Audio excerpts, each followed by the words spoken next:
Social study Pradeep channel में आपका स्वागत है। पाठकों श्रोताओं को मेरा नमस्कार। आज मैं एक नई चर्चा प्राथमिक शिक्षा लेकर हाजिर हूँ आपके बीच।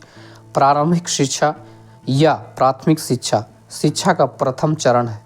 प्राथमिक विद्यालय के शिक्षक को प्राथमिक शिक्षक कहते हैं। पूरे देश में 2021-22 में लगभग 95.07 लाख शिक्षक संलग्न रहे।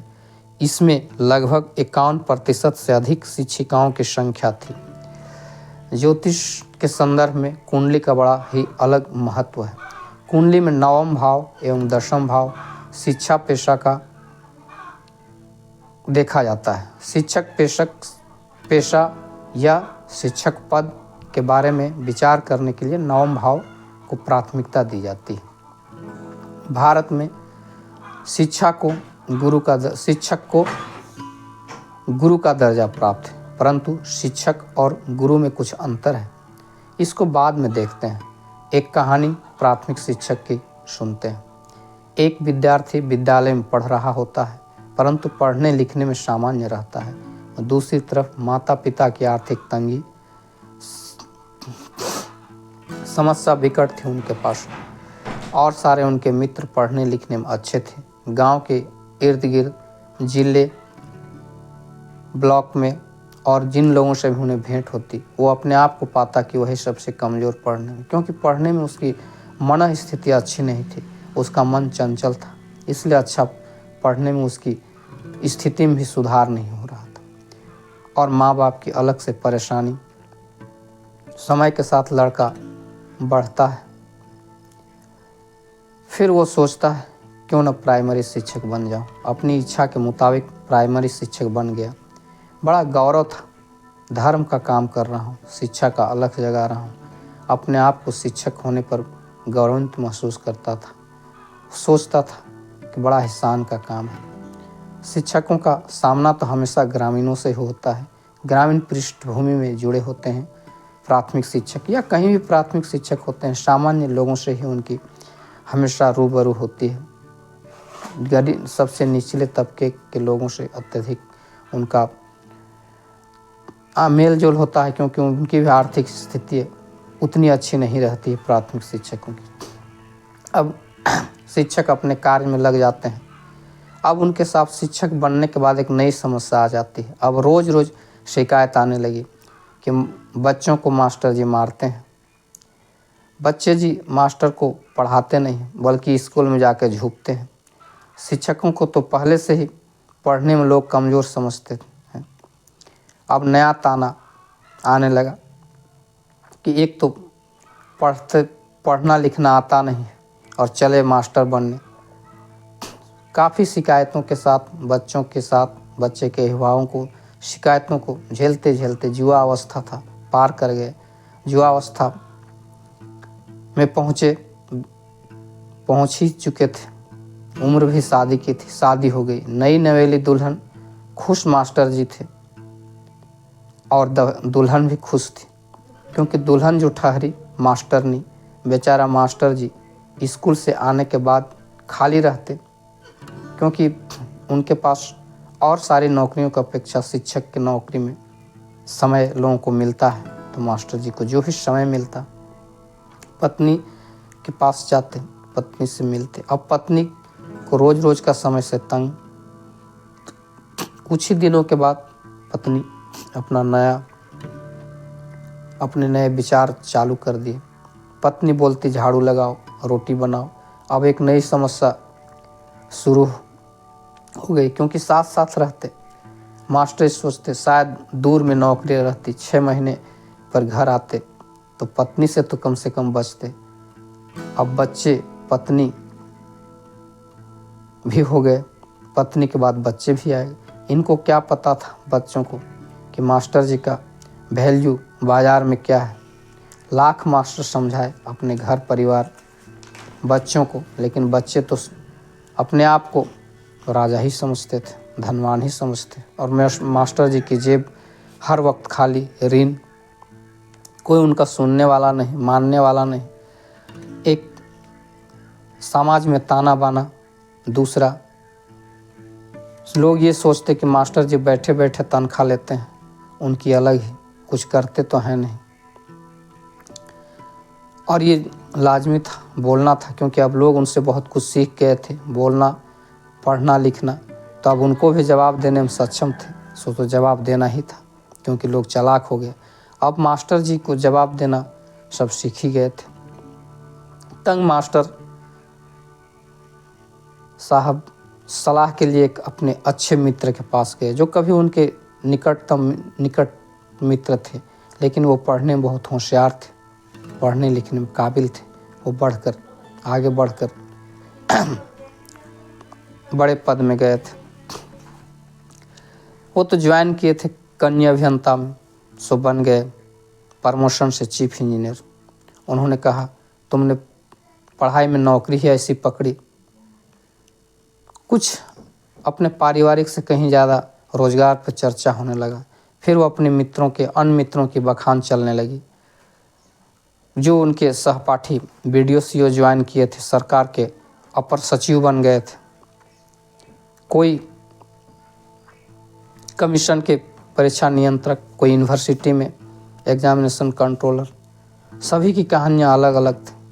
सारे कहानी सुनकर मास्टर जी दंग रह गए, सोच में पड़ गए। हाथ में जो भी, उनके पास कुछ था नहीं, हाथ में जो थी वो बर्तनी की पुस्तक, आज वैसी ही खाली चौक और कखरा के पुस्तक उनके पास थी। कोई भी कुछ अपने दुख किसी को व्यक्त करने में सक्षम नहीं थे। अब उनके पास कुछ था नहीं। हर कोई उनसे पढ़ने के बाद सीखता तो ज़रूर था, लेकिन मास्टर जी को कोई मास्टर जी का होना ज़रूरी नहीं समझता था। मास्टर जी का सीखना ज़रूरी था, मास्टर जी का होना ज़रूरी था, मास्टर जी से सीखना ज़रूरी था। मास्टर जी का समाज में लोगों को देखना पसंद नहीं था। बड़ी अजीब समय का जंजाल था। अब तो सरकार भी शिक्षकों को बोझ समझती है, क्योंकि सरकार के मंत्री विधायक तो अद्वितीय हैं। वो इस बात को बहुत अच्छे से समझते हैं कि मास्टर जी ने जीवन में तो कुछ सिखाया नहीं, सीख तो गए वो स्वयं। अब सोच भी अलग है, उन्हीं की क्यों, हर सफल लोगों की सोच यही है। लोग सोचते हैं, छोटे छोटे अधिकारी सोचते हैं कि इस मास्टर से नहीं पढ़े होते, यही सोचते हैं कि इस मास्टर से नहीं पढ़े होते तो यही बन जाते।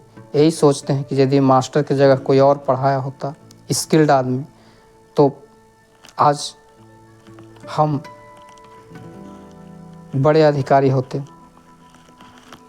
हर कोई सोच रहा है, कोई सोच रहा है कि शायद कोई अच्छा शिक्षक से मैं पढ़ा होता तो मैं आज चीफ इंजीनियर होता।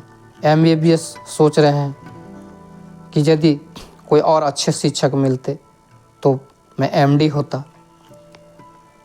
हर कोई सोच रहा है मैं बड़ा सर्जन होता। राज्य के प्रशासनिक अधिकारी ये सोचते हैं कि इस शिक्षक से नहीं पढ़े होते तो आज मैं IAS होता। हर किसी को कमी ही नज़र आ रहा है।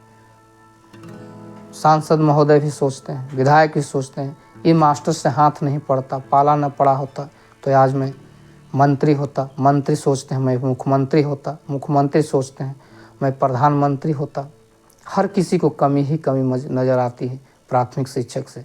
शायद यहाँ पर कोई योग्य विद्यार्थी ही पढ़ा होता, लेकिन दुर्भाग्य है कोई भी तेज़ तरारा आदमी प्राथमिक शिक्षक नहीं बनना चाहता। कोई भी टॉपर ये नहीं चाहता कि हम प्राथमिक शिक्षक बने।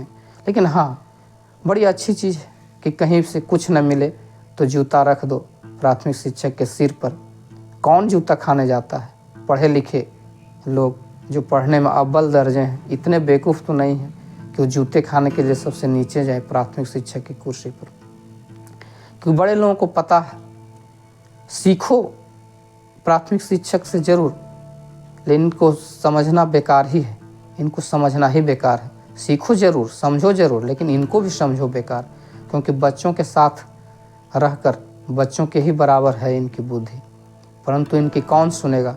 शिक्षक भी अब कहते हैं कि हम भी बड़े हो गए हैं, हम भी बड़ा बनना चाहते हैं, लेकिन कौन इनको सुनने वाला है। जीवन में प्रमोशन सब तो बस काल्पनिक चीज़ है, इनके जीवन में कभी कोई प्रमोशन नहीं। अब तो नई तस्वीर सामने आ गई, शिक्षा मित्र, अनुबंध शिक्षक।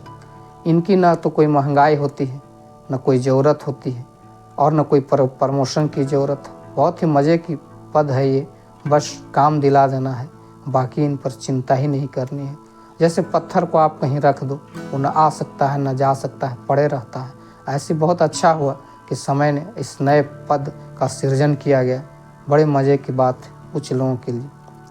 शिक्षक महोदय थक हार कर घर लौटते हैं। घर आते ही पत्नी बोलती है, झाड़ू कब का टूट गया है, बेकार बूढ़ा हो गए, घर की छोटी छोटी ज़रूरत भी नहीं पूरा कर सकते। बनने चले मास्टर, मास्टर होना ही जी का जंजाल बन गया। दुनिया को सिखाने चले थे, दुनिया ने सिखा दिया मास्टर जी को। रिटायरमेंट का पैसा भी बिना चढ़ावा का हाथ नहीं लगने वाला है। मास्टर जी ने सबकी सुनी, लेकिन इनकी किसी ने नहीं सुनी। मास्टर जी थक हार के अत्यधिक बेचैन मन से आध्यात्मिक गुरु के पास गए। गुरु जी बोले, गुरु सिखाते नहीं, बदल देते हैं।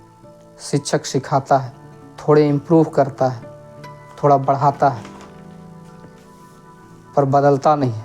पर गुरु तो पूरा ही बदल देते हैं। जब कोई गुरु के पास जाता है तो कुछ और होता है, और लौट के आता है तो कुछ और हो जाता है, पूरा का पूरा बदल ही जाता है।